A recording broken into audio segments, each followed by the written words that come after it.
আমার নবীজি ডাক দিয়ে বলছেন, যুবকরে, এখন পর্যন্ত আমি বিশ্ব নবী জিন্দা, তুমি আমার পিছনে সালাত পড়ো, আমাকে তুমি মানো, বলো কি গুনাহ করেছো, তোমার ব্যাপারে আল্লাহর দরবারে সুপারিশ করতে পারি, আমার বিশ্বাস আল্লাহ তোমাকে ক্ষমা করে দিতে পারেন। যুবক বলতেছেন, পয়গম্বর আরবি, আমি হলাম এই মদিনার সবথেকে বড় কাফন চোরা। আল্লাহর পয়গম্বর মুচকি হেসে বললেন, যুবকরে, তুমি কাফন চুরি করেছো, কাবিরা গুনাহ করেছো, তাওবা করলে আল্লাহ এই গুনাহ মাফ করে দিবে, তাহলে তুমি নিজেকে এত বড় অপরাধী মনে করার কারণ কি? যুবক চোখের পানি ছেড়ে কান্না করে বলছেন, পয়গম্বর আরবি, না, আমার গুনাহ এখানে শেষ না, গুনাহ তো শুরুই করি নাই। নবীজি বললেন, কি করেছো বলো না। যুবক বলতেছেন, পয়গম্বর আরবি, আমি হলাম এই মদিনার সবথেকে বড় একজন কাফন চোরা। কাফন চুরি করে বাজারে বিক্রি করা আমার কাজ। এই বিক্রি করা টাকা দিয়ে আমি চলি, আমার পরিবারকে চালাই, এইভাবে আমাদের দিন চলে যায়। দীর্ঘদিন থেকে আমি কিন্তু এই কাজ করে অভ্যাস ছাড়তে পারি না, কিন্তু নির্মম ঘটনা ঘটে গেছে গতকালকে। নবীজি বললেন, কি ঘটেছে আমাকে খুলে বলো। এবার যুবক বলতেছেন, পয়গম্বর আরবি, পয়গম্বর আরবি, যে গুনাহ করেছি আপনি শুনেন।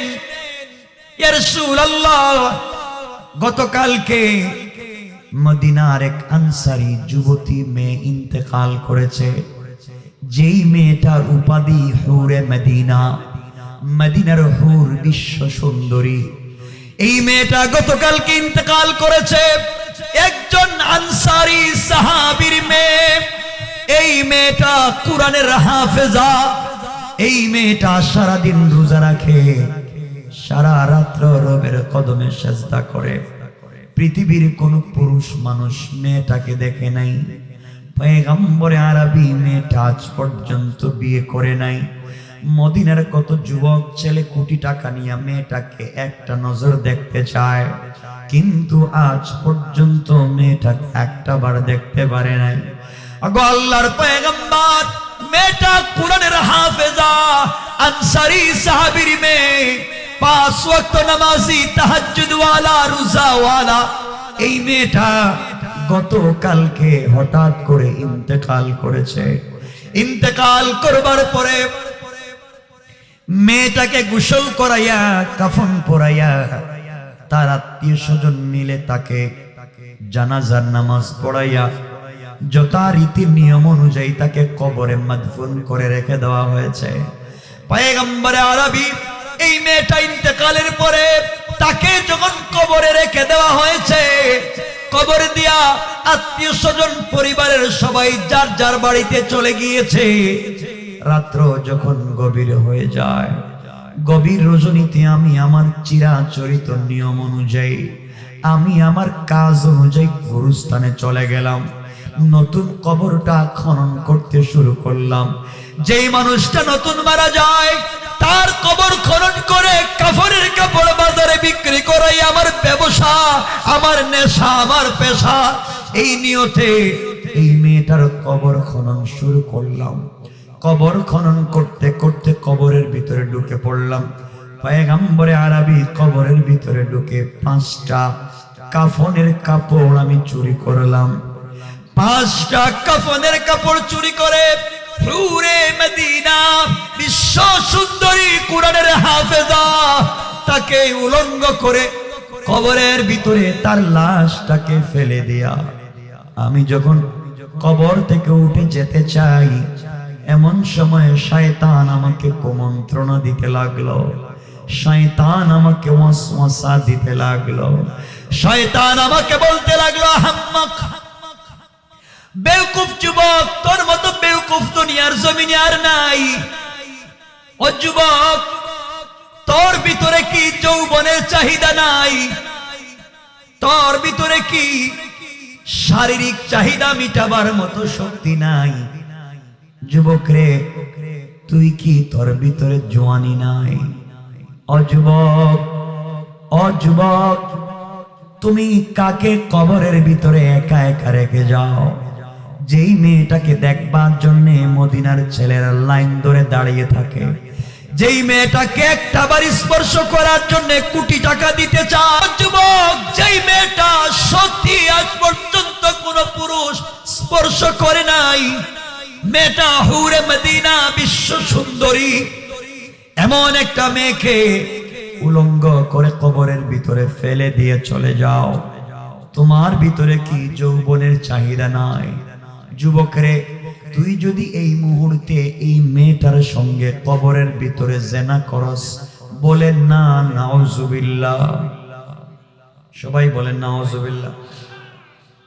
ও যুবক, তুমি যদি কবরের ভিতরে এই মেয়ের সঙ্গে জেনা করো, তাহলে তুমি তো বিশ্ব সুন্দরী মেয়ের সঙ্গে জেনা করতে পারলে, মেয়ে বিশ্ব সুন্দরী একটা মেয়ের সঙ্গে মেলামেশা করতে পারলে, তুমি তোমার যৌবনের চাহিদা মিটাতে পারলে, এমন মেয়ে তো কোটি টাকা দিয়ে স্পর্শ করা যাবে না।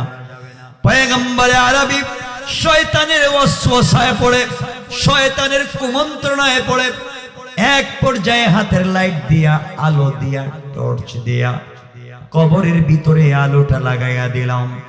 তাকাইয়া দেখি সত্যি তো বিশ্ব সুন্দরী একটা মেয়ে। এত সুন্দর কোন মেয়ে মানুষ পৃথিবীতে হয় কিনা জানি না। পয়গম্বরে আরবি এক পর্যায়ে শয়তানের ওয়াসওয়াসায় পড়ে এই কবরের ভিতরে কোরআনের হাফেজা হুরে মদিনার সঙ্গে জেনা করেছি, বলেন না নাউজুবিল্লাহ। পয়গম্বরে আরবি কবরের ভিতরে জেনা করার পরে আমি আমার যৌবনের চাহিদা মিটায়া 5টা কাফনের কাপড় চুরি করে যখন কবর থেকে বের হয়ে যায়, এমন সময় আমি শুনতে পাই এই মেয়েটা জিন্দা হইয়া কথা বলতেছে। আমি শুনি, আমার কানে শুনি মেয়েটা কথা বলতেছে। মেয়েটা আমাকে ডাক দিয়ে বলতেছে, যুবক রে, সত্যি তোর মতো আহাম্মক নাফরমান আল্লাহর জমিনে আর নাই। ও যুবক, কয়েক মিনিটের আনন্দের জন্য তুই কেমনে আজীবন জাহান্নাম কিনে নিলে? যুবক রে, সারা জীবন আমি আমার চরিত্রের হেফাজত করে আসলাম, সারা জিন্দেগি আমি আমার চরিত্রের হেফাজত করেছি। দুনিয়ার কোন পুরুষ আমাকে স্পর্শ করা দূরের কথা, আমাকে দেখেও নাই, আর তুমি আমার সঙ্গে কবরের ভিতরে জেনা করলে। যুবকরে, মৃত্যুর সময় মা বাবা গোসল করায়া কবরে আমাকে দিয়েছিল। আমার বিশ্বাস ছিল আমি অযু অবস্থায় পবিত্র রবের সামনে দাঁড়াবো। যুবক, তুমি আমার সঙ্গে জেনা করে আমাকে অপবিত্র করে দিলে। আমি এখন রবের সামনে অপবিত্র হিসাবে দাঁড়াইয়া যাব। গোটা জিন্দেগি চরিত্রের হেফাজত করলাম, দুনিয়ার কোন মানুষ জীবিত থাকা অবস্থায় স্পর্শ করতে পারলো না। আজ মরে গিয়া তোর মতো নরপশু থেকে নিজেকে বাঁচাতে পারলাম না। যুবক রে, তোমার ভিতরে কি আল্লাহর ভয় নাই? কবরের ভিতরে তোমাকে সাপ বিচ্ছু কামড়াবে, কিয়ামতের দিন তোমাকে জাহান্নামে যাওয়া লাগবে। ও যুবক, আমি মাসলুম, তুমি জালেম। কিয়ামতের দিনে আল্লাহর আদালতে তুমি জালেমের বিরুদ্ধে আমি বিচার দায়ের করব। তুমি আমার সতীত্ব নষ্ট করেছো। আজকে মদিনার কোনো মানুষ দেখে নাই, কারণ সবাই যার যার বাড়িতে পৌঁছে গিয়েছে। আমার আত্মীয় স্বজন কেউ দেখে নাই, কারণ রাত্র গভীর হয়ে গিয়েছে। আমিও তোমাকে বাধা দিতে পারলাম না, আমি মৃত, কিন্তু আমি মাজলুম, তুমি জালেম। কিয়ামতের দিনে আল্লাহর আদালতে তোমাকে দাঁড় করাইয়া দেব। জাহান্নাম ছাড়া বাঁচবার ভয় কোনো সুযোগ নাই। এই কয়েক মিনিটের আনন্দের জন্য সুন্দর চামড়াটাকে কেমনে জাহান্নামের আগুন দিয়ে জ্বালাইবা?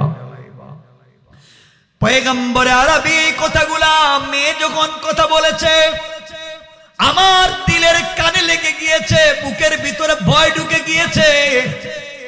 পয়গম্বরে আরবি নিজেকে সহ্য করতে পারি নাই, হাত পা তখনই কাঁপতে শুরু হয়েছে। 5টা কাফনের কাপড় কবরের ভিতরে ফালাইয়া দিয়া দৌড়াইয়া কবর থেকে উঠে সারা রাত গুরুস্থানে সাজদায় পড়ে কান্না করেছি। আর আল্লাহকে বলেছি, আল্লাহ গুনাহ করেছি, অন্যায় করেছি, শয়তানের ওয়াসওয়াসায় পড়েছি, বলো না কি করলে আমার গুনাহ মাফ হবে, বলো না কি করলে জাহান্নামের আগুন থেকে নিজেকে বাঁচাবো, আল্লাহ বলে দাও না। এইভাবে সারা রাত কান্না করেছি। পয়গম্বরে আরবি সকাল পর্যন্ত চৌরাস্তার মোড়ে এইভাবে সারা রাত জেগে কান্না করেছি। হযরত ওমর আমাকে নিয়ে আপনার বাড়িতে এসেছে, আপনি বলেন না আপনার পায়ে ধরি, আপনি বলেন না আমার মতো গুনাহগারকে কি আল্লাহ মাফ দিবে। আমার নবী কাঁপতে লাগলেন, চোখের পানি ছেড়ে কাঁদতে লাগলেন, আর বললেন, যুবক রে, সত্যি তোর মতো গুনাহগার আমার মনে হয় আল্লাহর জমিনে আর নাই। একদিকে তুমি জিনা করেছো, অপরদিকে কোরআনের হাফেজার সঙ্গে জিনা করেছো, তাহাজ্জুদ ওয়ালার সঙ্গে জিনা করেছো, রোজা ওয়ালার সঙ্গে জিনা করেছো, আনসারী সাহাবীর মেয়ের সঙ্গে জিনা করেছো, হুরে মদিনার সঙ্গে জিনা করেছো, অপরদিকে তুমি মৃত মানুষের সঙ্গে জিনা করেছো, আবার তুমি কবরের ভিতরে জিনা করেছো। এতগুলা গুনাহ করে তুমি আমি রাসূলের বাড়িতে কেমনে আসছো? তাড়াতাড়ি বের হয়ে যাও, আমিও তোমার জন্য কিছু করতে পারবো না। ওহী না আসলে আমিও কথা বলতে পারবো না। আল্লাহ ওহীর মাধ্যমে কোনো ফয়সালা না দিলে আমি কিছুই বলতে পারবো না। যুবকরে, ততক্ষণে তুমি আমার বাড়িতে দাঁড়াইয়া থেকো না, আমার ভয় হয় তোমার কারণে না জানি আমার বাড়িতে আল্লাহ কোনো আযাব দিয়ে দেয় কিনা। যুবকরে, আমার মনে পড়লো মুসা কালিমুল্লাহর কথা। আমার নবীজি বলছেন, যুবকরে, মুসা পয়গম্বর একবার ৭২,০০০ বনি ইসরাইল নিয়া মাঠের মধ্যে গিয়া বৃষ্টির জন্য আল্লাহর দরবারে দোয়া করেছেন। আল্লাহ পাক মুসাকে বলছেন, মুসা, তোমার ৭২,০০০ মানুষের মধ্যে ৭১,৯৯৯ জন লোক ভালো, ভদ্র, আল্লাহওয়ালা, একটা মাত্র লোক জিনাকার। ওই একটা লোকের কারণে ৭২,০০০ লোকের দোয়া আমি বন্ধ করে দিলাম, এমনকি তুমি মুসার দোয়াকেও বন্ধ করে দিলাম। ও যুবক, একজন জিনাকারের কারণে ৭২,০০০ আল্লাহওয়ালার দোয়াকে আল্লাহ বন্ধ করে দিয়েছে, মুসা পয়গম্বরের দোয়াকে বন্ধ করে দিয়েছে। আর তুমি এত বড় জিনা করে আমার বাড়িতে আসছো, না জানি কোন আযাব আমার বাড়িতে চলে আসে। এর আগে আগে তুমি চলে যাও, আমার বাড়ি থেকে চলে যাও। আমি তোমার ব্যাপারে কোনো একান্ত ব্যক্তিগত ফয়সালা দিতে পারবো না যতক্ষণ পর্যন্ত আল্লাহ ওহীর মাধ্যমে কিছু না জানায়া দেয়। এবার যুবক আমার নবীর বাড়ি থেকে বের হইয়া চোখের পানি ছেড়ে রাস্তায় যায় আর কান্না করে বলছে, আল্লাহ,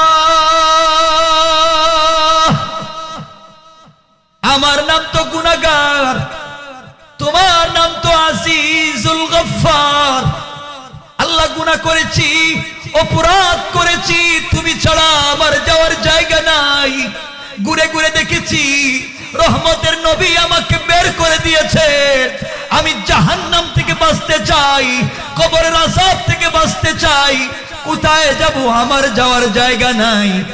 এইভাবে কান্না করে করে যুবকটা মদিনার সব থেকে উঁচা পাহাড়ের উপরে উঠে গেছে। পাহাড়ের উপরে উঠে গভীর রজনীতে কান্না করতেছি আর বলতেছি, আল্লাহ তাআলা, গভীর রাত্রে তাকাইয়া দেখো আমি গুনাহগার ঘুমাই না, পশু পাখিগুলা বাসায় বাসায় ঘুমায়, কত মা তার সন্তানের গলা জড়াইয়া ঘুমায়, কত ছেলে তার বাবার গলা জড়াইয়া ঘুমায়, কত ভাই তার ভাইয়ের গলা জড়াইয়া ঘুমায়, কত বোন তার বোনের গলা জড়াইয়া ঘুমাইয়া যায়, কত স্ত্রী তার স্বামীর গলা জড়াইয়া আনন্দে ঘুমায়। আয় আল্লাহ, আমি তোমার গোলাম, গুনাহ করে ঘুমাই না, গভীর রাত্রে পাহাড়ের উপরে উঠে সাজদায় পড়ে কাঁদতেছি। আয় আল্লাহ, ভুল করেছি, অন্যায় করেছি, নাফরমানি করেছি, আমি অনুতপ্ত, তুমি কি আমাকে মাফ করে দিবা না?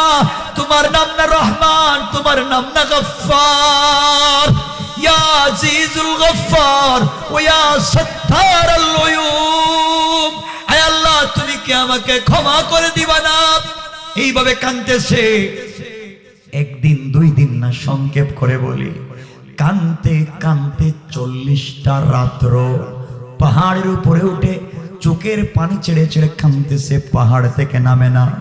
কানতে কানতে 40 রাত্র শেষ। 40তম রাত্রে ফজরের সালাত আমার রাসূল মসজিদে নববীতে ইমামতি করলেন। ফজরের সালাতের ইমামতি করে আমার নবীজি সাহাবায়ে কেরামদেরকে সামনে নিয়ে এইভাবে ওয়াজ করতেছেন। হঠাৎ করে জিবরিল আমিন হাজির হয়ে গেলেন। জিবরাইল এসে আমার নবীকে সালাম দিলেন।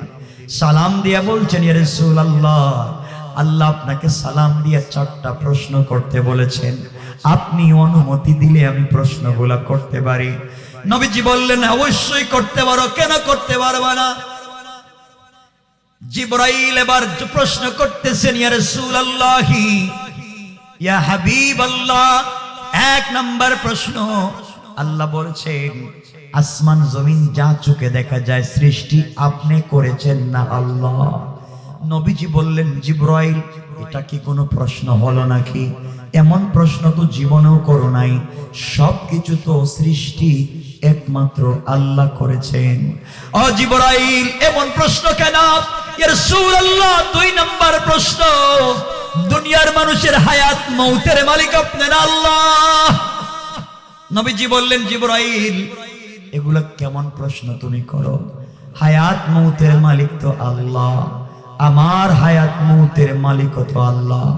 জিবরাইল বলছেন, 3 নাম্বার প্রশ্ন, আপনি বলেন পৃথিবীর সকল মানুষের রিজিক আপনি দেন না আল্লাহ? নবীজি বললেন, জিবরাইল রে, এটা কেমন কেমন প্রশ্ন করো? এমন প্রশ্ন তো জীবনেও করো নাই। তুমি আমার কাছে 40,000 বার এসেছো, এমন প্রশ্ন তো জীবনেও করো নাই। রিজিকের মালিক তো একমাত্র আল্লাহ। পয়গম্বরে আরবি আমার 4 নাম্বার প্রশ্ন, কোন গোলাম যদি গুনাহ করে, নাফরমানি করে, গুনাহ কি মাফ আপনি করবেন না আল্লাহ? নবীজি বললেন, জিবরাইল, গুনাহ করলে তো মাফ করার মালিক একমাত্র আল্লাহ। ইয়া রাসূলুল্লাহ, 4 প্রশ্নের জবাব আপনার কাছ থেকে সঠিকভাবে পেয়েছি।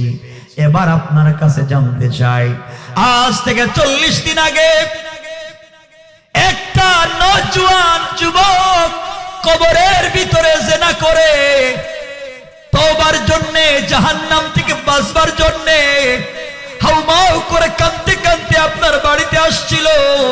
আপনি তার সবগুলা কথা শুনবার পরে ওহী আসে নাই, ওহীর মাধ্যমে আল্লাহ আপনাকে কিছু জানায় নাই। এই বলে যুবকটাকে বের করে দিয়েছেন গুনাহগার হওয়ার কারণে, বড় অপরাধী হওয়ার কারণে। আপনি রহমতের নবীও গুনাহগারকে বাড়িতে জায়গা দিলেন না। আল্লাহ আজকে জানাইয়া দিয়েছেন পয়গম্বরে আরবি, আল্লাহ বলছেন কোন গুনাহগার সন্তানকে গুনার কারণে মা বাবা ঘর থেকে বের করে দিতে পারে। কোন গুনাহগার ছাত্রকে তার শিক্ষক অফিস থেকে, ক্লাস থেকে বের করে দিতে পারে। কোন গুনাহগার গোলামকে এলাকার মানুষ মিলে গ্রাম ছাড়া করে দিতে পারে। কোন গুনাহগার মুরিদকে তার পীর সাহেব বের করে দিতে পারে। কোন গুনাহগার উম্মতকে তার নবী তার জায়গা থেকে বের করে দিতে পারে। পয়গম্বরে আরবি আল্লাহ ডাক দিয়া বলেছেন, তার নিজের হাতে যেই গোলামটাকে তিনি বানাইছেন, এই গোলাম আসমান জমিন পর্যন্ত যদি গুনাহ করে মরে ফেলে, এমন কোন গুনাহগার গোলামকে আমার আল্লাহ তার রহমতের দরওয়াজা থেকে 1 মিনিটের জন্য তাড়াইয়া দেয় না। পয়গম্বরে আরবি আল্লাহ এই কথা বলতে চায়, আল্লাহ 1 মিনিটের জন্য কোন গোলামকে তাড়াইয়া দেয় না। আল্লাহ বলছেন, লা তাখুযুহু সিনাতুন ওয়ালা নাওম, আমি ঘুমাই না, কোন গোলাম গুনাহ করে আমার কাছে তওবা করবে? আমি যদি ঘুমাইয়া যাই, কে আমার গোলামের তওবা কবুল করবে? এই জন্য আমি আল্লাহ ঘুমাই না। পয়গম্বর আরবি এই লোকটার ব্যাপারে আপনি ফয়সালা দেন নাই ওহী না আসার কারণে। লোকটা আল্লাহর কাছে 40 দিন যে তওবা করছে, আল্লাহ তার তওবাকে কবুল করে নিয়া তার জিন্দেগির সবগুলা গুনাহকে মাফ করে দিয়া জান্নাতি বলে এই মুহূর্তে ফয়সালা করে দিয়েছে। পয়গম্বর আরবি তার নাম আল্লাহ জানাইয়া দিয়েছেন, এই লোকটা যেই তওবা করেছে 40 দিনে, আল্লাহ এত খুশি হয়ে গিয়েছে, মদিনার লিস্টেড রেজিস্টারিকৃত 70 জন জাহান্নামী যাদের নামটা জাহান্নামের লিস্টে উঠে গেছে, এমন 70 জন লোকের মধ্যে তার তওবাকে যদি বন্টন করে দেওয়া হয়, আল্লাহ আরো 70 জন গুনাহগারকে তার তওবার কারণে মাফ করে দিতে পারেন। কোন সুবহানাল্লাহ। এই কথা আমার আল্লাহ আমার তেলাওয়াতকৃত আলোচ্য আয়াতে বলছেন, ওয়াল্লাযীনা ইয়াকুলুনা রাব্বানা সরিফ আন্না আযাব জাহান্নাম ফাহা কানা গরামা। আল্লাহ জানাইয়া দিলেন, গোলাম রে, সাকারাত শুরু হয়ে যাওয়ার আগে, গারগারা শুরু হয়ে যাওয়ার আগে, কবরে চলে যাওয়ার আগে, মালাকুল মউত আজরাইল চলে আসার আগে আমি আল্লাহর কাছে জিন্দেগির গুনার জন্য একবার হাত উঠাইয়া যদি আমাকে আল্লাহ বলে ডাক দিয়া ক্ষমা চাইতে পারিস, বললাম কথা দিলাম হাত নামাবার আগে আগে তোমার জিন্দেগির গুনাহগুলাকে মাফের ওয়াদা দিলাম। সুবহানাল্লাহ পড়েন সুবহানাল্লাহ। এতক্ষণ যা আলোচনা করলাম একটা জায়গায় আসছে, তাহলে আল্লাহ এখানে বোঝাচ্ছেন যত বড় অপরাধী ক্ষমা করে দিবেন কি দিবেন না? কথা বলেন, দিবেন কি দিবেন না? আপনারা সবাই হয়তো আমার চাইতে বহুত বহুত বহুত ভালো, কিন্তু আল্লাহর কাছে এরপরে ক্ষমা চাইলে আল্লাহ মাফ করে দিবেন। 1 নাম্বার কোনো অহংকার করা যাবে না, 2 নাম্বার গালি দেওয়া যাবে না, 3 নাম্বার রুকু সিজদা আল্লাহর পায়ে, 4 নাম্বার তওবা করব মরার আগে কার কাছে? আল্লাহর কাছে। আল্লাহ বলছেন মাফ করে দিবেন। কি করে দিবেন? মাফ করে দিবেন। রাত্র কাটায় 12:30 একবারে জায়গা না, আলম্ব করব না, না।